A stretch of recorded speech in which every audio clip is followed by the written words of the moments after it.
नमस्ते बच्चों। तो आज हम पढ़ेंगे एनसीईआरटी मैथ 9th चैप्टर 1 संख्या पद्धति एक्सरसाइज A1.2 का हल हम देखेंगे। तो चलिए क्वेश्चन संख्या 1 से स्टार्ट करते हैं। तो देखिए क्वेश्चन संख्या 1 क्या कहता है। कह रहा है कि नीचे दिए गए कथन सत्य है या असत्य। बोला कि नीचे जो कथन दिए गए हैं ये सही है कि गलत है, कारण के साथ उत्तर दीजिए। इसका मतलब होता है कि अगर आपने बोला सही तो क्यों सही है, अगर आपने बोला गलत तो क्यों गलत है, मतलब कारण के साथ उत्तर देना है। तो चलिए क्वेश्चन संख्या 1 को लगाते हैं। कहता है कि प्रत्येक अपरिमेय संख्या, प्रत्येक अपरिमेय संख्या क्या होता है, वास्तविक। बिल्कुल सही है। देखिए आप वास्तविक संख्या जानते हैं को हम दो भागों में हमने बांटा था, परिमेय संख्या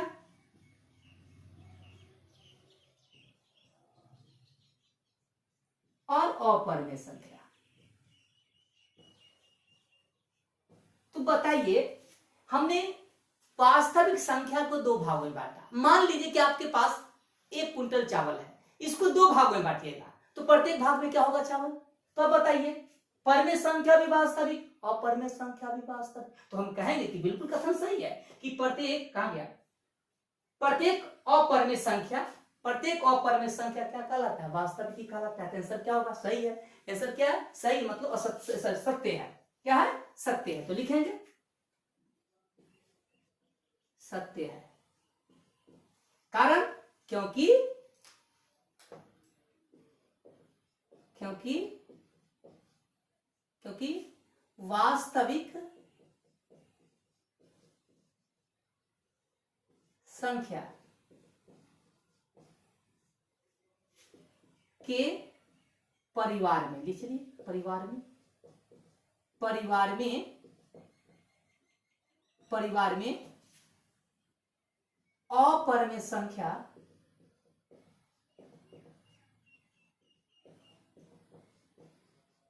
मौजूद होती है।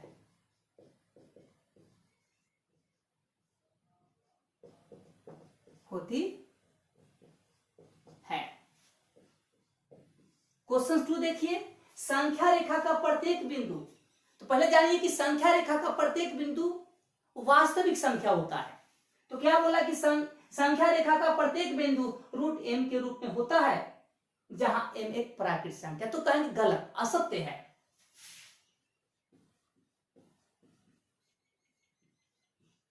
लिखिए कारण, क्योंकि -3 एक वास्तविक संख्या है।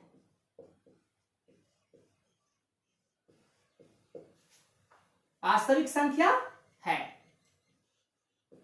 वास्तविक संख्या है, परंतु किसी भी धनात्मक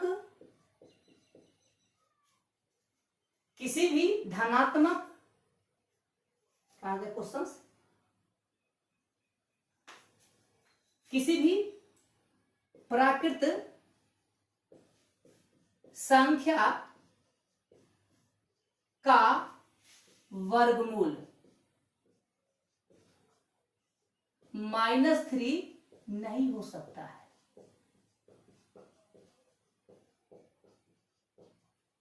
क्या कह रहा है, असत्य है, क्योंकि -3 एक वास्तविक संख्या है, परंतु किसी भी प्राकृत संख्या का वर्गमूल -3 नहीं होगा। देखिए यहां पर क्या बोल रहा है, बोला कि m क्या है, क्या बोल रहा है कि m क्या है, प्राकृत है।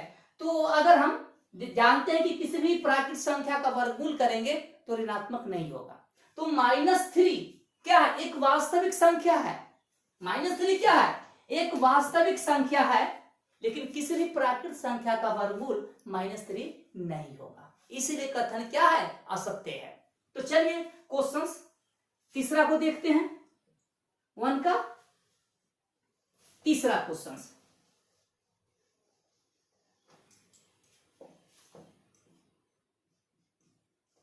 क्या कह रहा है कि प्रत्येक वास्तविक संख्या, देखिए ये रहा आपका वास्तविक संख्या, ये रहा परमेय और ये रहा अपरमेय। ध्यान से देखिए, आपसे क्वेश्चन क्या कह रहा है कि प्रत्येक वास्तविक संख्या, अपरमेय ही होता है नहीं। देखिए वास्तविक संख्या दो प्रकार के होंगे, तो प्रत्येक वास्तविक संख्या को हम ये नहीं कह सकते हैं कि वह परमेय है होगा कि अपरमेय होगा। यानी वास्तविक संख्या परमेय भी हो सकते हैं और अपरमेय भी हो सकते। तो क्या प्रत्येक वास्तविक संख्या अपरमेय संख्या? नहीं, ऐसा है असत्य है। क्या बोलेंगे? असत्य है। कथन क्या है? असत्य है। लिखेंगे चूंकि, क्या? क्योंकि दे दीजिए, कारण पूछ रहा है। क्योंकि 1/2 एक वास्तविक संख्या है।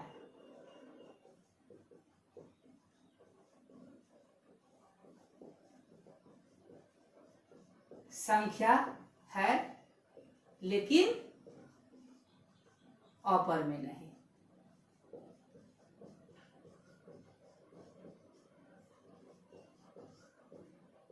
आप दो भी ले सकते हैं, क्योंकि दो क्या है? एक परमेय संख्या है, अपरमेय नहीं है। तो चलिए क्वेश्चन 2 को देखते हैं।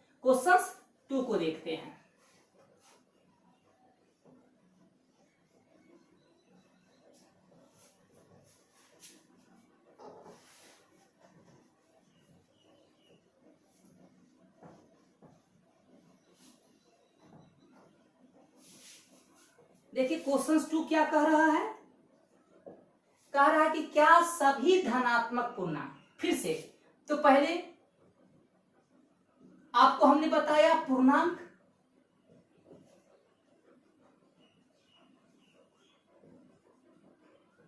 ये पूर्णांक है और ये कहलाता है धनात्मक पूर्णांक। इसकी चर्चा कर रहा है।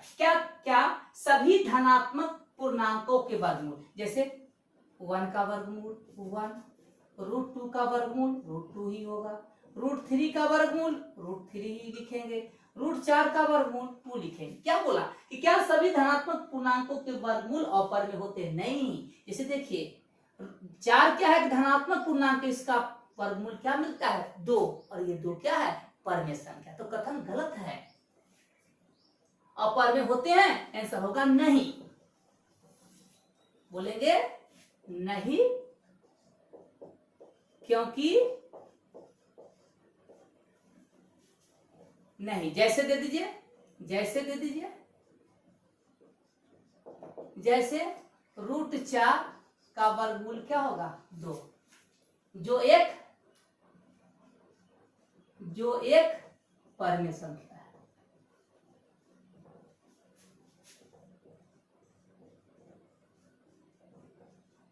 फिर से क्या कह रहा है कि क्या सभी धनात्मक पूर्णांकों के वर्गमूल अपरमेय नहीं? सभी धनात्मक पूर्णांकों के वर्गमूल अपरमेय नहीं होंगे। कुछ के परमेय भी होंगे और कुछ के अपरमेय भी होंगे। अब चलिए क्वेश्चन संख्या 3 को देखते हैं। क्वेश्चन संख्या 3, चलिए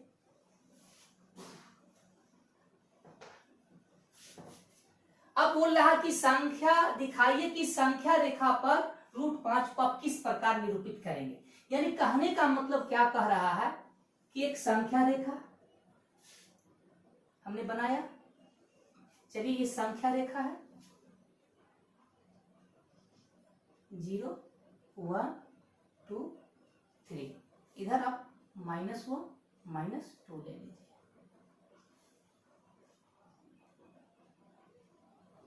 अब कह रहा है कि संख्या रेखा पर, तो संख्या रेखा का प्रत्येक बिंदु एक वास्तविक संख्या को बताता है। तो बोला कि बताइए कि संख्या रेखा पर √5 कहां होगा और उसको निरूपित आप करके बताइए।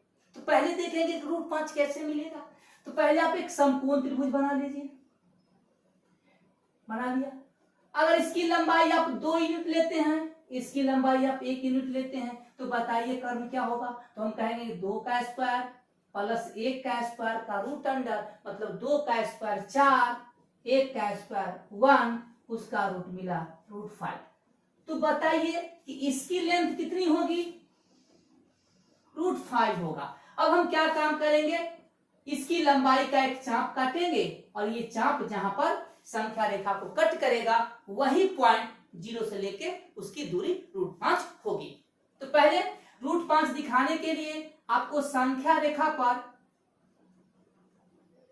कितनी लंबाई चलनी होगी, 2 लंबाई चलनी होगी। इसकी लंबाई कितनी है, 2 है। और अब ये पॉइंट मिला 2, इसका नाम दे दिया संख्या रेखा पर ये 0, इसका नाम दे दिया, इस पॉइंट का नाम A, इस पॉइंट का नाम दे दिया B। इसकी लंबाई कितनी है, तो हम कहेंगे 2।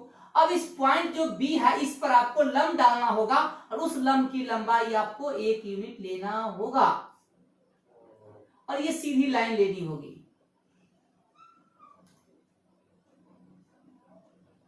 थोड़ा सा और ले लीजिए। अब इसका इस पॉइंट का नाम दे दीजिए आप C। अब आप O से C को मिलाइए, O से चलिए O से C को मिलाया, ये आपका राइट एंगल ट्रायंगल हो गया OABC। ये आपका होगा, इसकी लंबाई 2, इसकी लंबाई 1, तो इसकी लंबाई होगी √5। अब आप क्या काम कीजिएगा, ज्योमेट्री बॉक्स में प्रकार निकालिएगा और इसका एक चाप लेके और इसको आप कट कीजिएगा, इसको लेके ऐसे कीजिएगा तो ये आपका ये मिलेगा। यानी कहने का मतलब ये पॉइंट दे दीजिए D, यानी A से D की लंबाई जो होगी यहां से यहां लंबाई होगी √5, यानी पॉइंट D जो होगा ये √5 को दिखाएगा। किसको बताएगा, √5। मतलब O यानी A, ये रहा आपका A, यहां दे देते हैं। अब AC की लंबाई √5। अब प्रकार में चाप लेंगे और इस चाप को ऐसे काटेंगे तो ये जो लेंथ मिलेगा AD, ये किसके इक्वल होगा, AC के इक्वल होगा और यहां से यहां इसकी लंबाई √5 होगी, अर्थात D 0 से लेके क्या बताएगा, D √5 को बताएगा। इसी प्रकार क्वेश्चन 4 में क्या बोलता है कि √2, जब आप क्वेश्चन 4 में संख्या रेखा पर √2 को दिखाइएगा, √3 को दिखाइएगा, √5 को दिखाइएगा, √7 को दिखाइएगा, डॉट डॉट। तो इसको हम दिखा लेते हैं थोड़ा तेजी से। तो ये आपका हो गया क्वेश्चन 3 कि संख्या रेखा पर √5 को हमने क्या कर दिया, निरूपित कर दिया। अब हम कुछ देखेंगे कि √2, √3 को हम किस प्रकार दिखाएंगे। तो चलिए थोड़ा सा हम देखते हैं √3 और √5 और 7। तो इसी में आपका क्वेश्चन 4 का सॉल्यूशन छिपा हुआ है। तो क्वेश्चन 4 का हल हम देखेंगे। तो पहले देखिए संख्या रेखा पर √2 दिखाना होगा।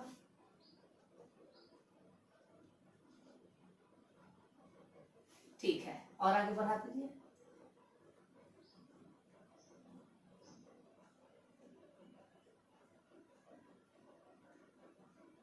चलिए अब इसकी लंबाई 1, 2, 3, √2 दिखाना होगा। तो इसकी लंबाई यानी आपको एक समकोण त्रिभुज बनाना होगा जिसमें लंब की लंबाई भी 1 होगा, आधार की लंबाई भी 1 लेना होगा।